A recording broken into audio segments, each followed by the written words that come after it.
A consumer alert to tell you about a new survey from business tech company West Monroe suggests that Americans are spending a lot more on their digital subscriptions. They surveyed about 2,300 Americans. Want to pull up the results of that survey showing about $273 spent a month on average for services like TV subscriptions, cloud storage, food delivery. It's up about $40 from 2018. I talked with a local budget expert about how to maintain your streaming experience while saving. Here's that conversation. Kim Anderson with Thrifty Little Mom blog here, joining you now to talk more about saving when it comes to all of those different streaming subscriptions that we all have. We're talking about Hulu, Netflix, not just those TV subscriptions though. You've got your phone plan, cloud storage services as well.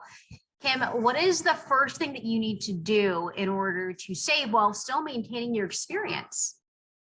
Well, I always say like the easiest place to start is to just kind of go through your expenses. And so if you can go print out your credit card statements, your debit card statements, whatever it may be, it helps you kind of take a quick inventory of like what's coming out of your account, because I think sometimes we kind of put that on autopilot. I know that there's been times when I have joined one of those things, like I'm sitting on the couch and I'm like, oh, I really want to watch this show that my friend told me about on, HBO Max or something like that. And I'll do like a 5-day subscription to that and then forget to cancel it before it renews. And so then I find, 2 or 3 different like streaming services on my bill where I'm like, oh, I forgot to cancel those.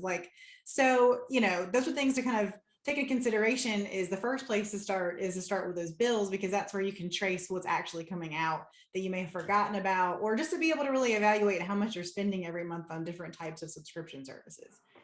It's not only those auto renews that get you, it's also, sometimes you have Spotify and Apple Music, same service. So you don't necessarily need both, right? Exactly. Talking about your cell phone plan, according to this survey put out by business tech company West Monroe, your cell phone plan is where most of your money is going. So how can you save in that department?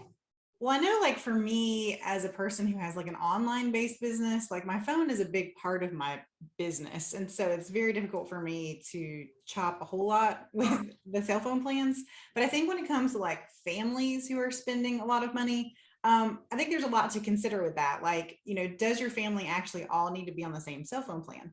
Because, I've seen couples and I have friends who have one spouse on one major carrier, and the other spouse who doesn't really use their phone as much is on a like cheaper, maybe sometimes like a Wi-Fi based whatever service, just because they don't use their phone as much. And so if you have members of your family, whether it's teenagers or kids or whoever, who might be on some major family plan that you have that you're spending a lot of money on, consider who actually needs to be on that plan, and then consider if you could put the other family members on like a cheaper plan together somewhere else or with a different service. Because there's just so many different options. I know that there for a while there were like basically like Wi-Fi only phones. So if you needed to use them as a phone, you could, but the majority of the use of the phone came from Wi-Fi, so it was much less expensive to use. So I just think that there's things to consider, is like, what do you actually need? How much data and stuff do you actually need for your phone, and things like that as you're making decisions about which plan you're going to choose. For me, I need a lot of tethering for the business that I do, things like that. And so I think it just really depends. And if you can, figure out who needs what, that's kind of the first place to start, with being able to work on reducing those cell phone plan costs. One other thing I want to encourage people to do is, as soon as you get a new phone, like get a cover on it, get a cover on it, get a screen protector, because they're the 2 things that always hit people. As well as like, I don't upgrade my phone very often. So I think that there are people who want to have like the latest and the greatest. And if that's your thing, I get it. But every time somebody gets a new phone, that phone, the cost of the phone is broken down over, a certain number of month bill period. So it's 12 months, 24 months, and that adds on additional cost to your cell phone bill every month. So at some point, if you don't upgrade your phone to the latest and greatest or whatever, then your cell phone bill drops significantly because you're not paying for those phones anymore. Let's talk about services like Netflix. Non-negotiable for people like me. You want to have that service, but there are ways to save. Yeah.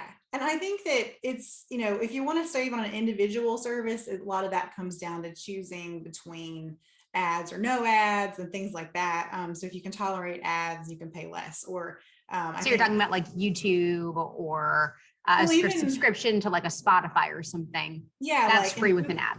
Hulu, for example, is much cheaper, is like a few dollars cheaper per month if you watch commercials, essentially, right? So there's commercial free and there's ones with ads. And so the costs are different on a lot of services based on whether you're gonna do that. And like you said, the YouTube has added a subscription service which lets you watch commercial free, things like that, or ad free. So those are all things that can work. Let's talk about cloud storage. We're always taking pictures on our phones, video, so much to save. And so a lot of times you're having to pay for more storage. And that was Yeah. actually on the list as far as what people are spending more on. Yeah. So do you have suggestions in that category? I mean, for me, like, part of the thing that I run into is if I don't have that, is that my phone gets full because I'm not really good about like dumping the photos from my picture onto like an external hard drive. Like, it's a lot of extra steps. So I think that the photo backup kind of things are convenient services for people and makes it easier, because I used to get to where like my phone would be like, you can't take any more pictures, So that was an important subscription for me.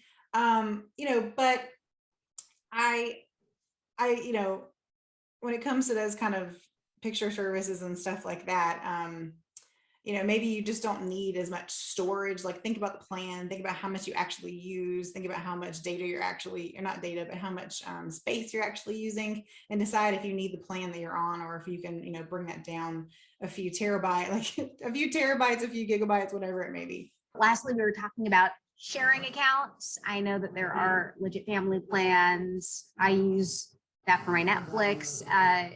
Walk me through that. I mean, as long as the services terms, explain like how you can be able to access this, with people in the household or however it works, like that can totally work. I think you had mentioned to me one time about bundling services and things like that, like in things like Disney Plus, ESPN, Hulu. Um, but as far as like sharing accounts and stuff, it really just comes down to each individual service and kind of like what they offer, what they allow, that kind of thing. Because I know some of them, if you get logged into too many devices or whatever, they can kick you out. So as far as like sharing them across different households, you may want to be careful. Because, if you Do like your that, research. yeah, do your research basically about each of each platform, and figure out which ones offer that kind of service and which ones are okay with that. So, All right, Kim Anderson with Thrifty Little Mom. Great to have you here. Thank you for answering my questions.